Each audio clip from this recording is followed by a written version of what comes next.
BJP MLC N ರವಿಕುಮಾರ್ಗೆ ಕೊಳಕು ಬುದ್ಧಿ ಕೊಳಕು ನಾಲಿಗೆ ಇದೆ.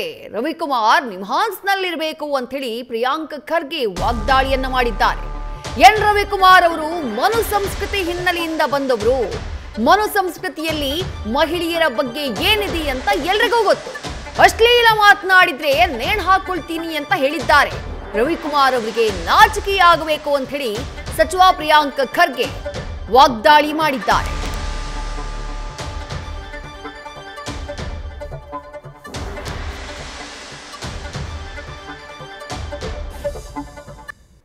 ನೋಡಿ, ಮೂಲತಃ ರವಿಕುಮಾರ್ ಅವರು ಬಿಜೆಪಿ ಅವರಲ್ಲ, ಶಾಖೆಯಿಂದ ಬಂದಂಥ ವ್ಯಕ್ತಿ. ಯಾವ ಶಾಖೆ? RSS ನಲ್ಲಿ ಸಂವಿಧಾನದಲ್ಲಿ ನಂಬಿಕೆ ಇಲ್ಲ ಅವರಿಗೆ, ಮನುಸ್ಮೃತಿನಲ್ಲಿ ನಂಬಿಕೆ ಇದೆ. ಮನುಸ್ಮೃತಿನಲ್ಲಿ ಮಹಿಳೆಯರ ಸ್ಥಾನಮಾನ ಏನಿದೆ ಅಂತ ತಮ್ಗೆಲ್ಲರಿಗೂ ಗೊತ್ತಿದೆ. ಹೌದಾ ಇಲ್ಲ? ಇದು ಮೊದಲನೇ ಸಾರಿ ಅಲ್ಲ. ರವಿಕುಮಾರ್ ಅವರಿಗೆ ಅದೇನಾಗ್ತಾ ಇದೆ, ಮುಂಚೆಯಿಂದಾನು ಅವರಿಗೆ ಬಾಯಿ ಚಪ್ಪಳ ಇದೆ ಮಾತಾಡೋದು. ಕಲಬುರ್ಗಿಗೆ ಬಂದು ಇಲ್ಲದ ಸಲ್ಲದ ಆರೋಪ ನಮ್ಮ ಮೇಲೆ ಮಾಡಿದ್ರು. ಇಲ್ಲೇ ಕಲಬುರ್ಗಿನಲ್ಲೇ ನಮ್ಮ DC ವಿರುದ್ಧ ಏನು ಮಾತಾಡಿದ್ರು ತಮ್ಗೆ ಗೊತ್ತಿದೆ. ಕೋರ್ಟ್ ಚೀಮಾರಿ ಹಾಕ್ತು.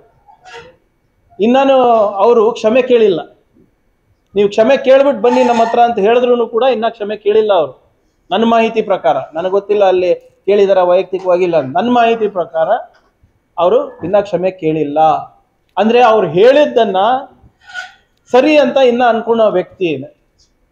ಅದನ್ನ ಮುಂದುವರೆಸಿ ಮೊನ್ನೆ ವಿಧಾನಸೌಧದಲ್ಲಿ ಗಾಂಧೀಜಿಯವರ ಪ್ರತಿಮೆ ಎದುರುಗಡೆ ಹಿಂಗ್ ಮಾತಾಡ್ತಾರಂದ್ರೆ ಕೊಳಕ ಮನ್ಸು, ಕೊಳಕ ಬುದ್ಧಿ, ಕೊಳಕ ನಾಲ್ಗೆ. ನ್ಯೂಸ್ ಫಸ್ಟ್ ನಿರ್ಭೀತಿಯಿಂದ ನಿಮ್ಮ ಪರವಾಗಿ.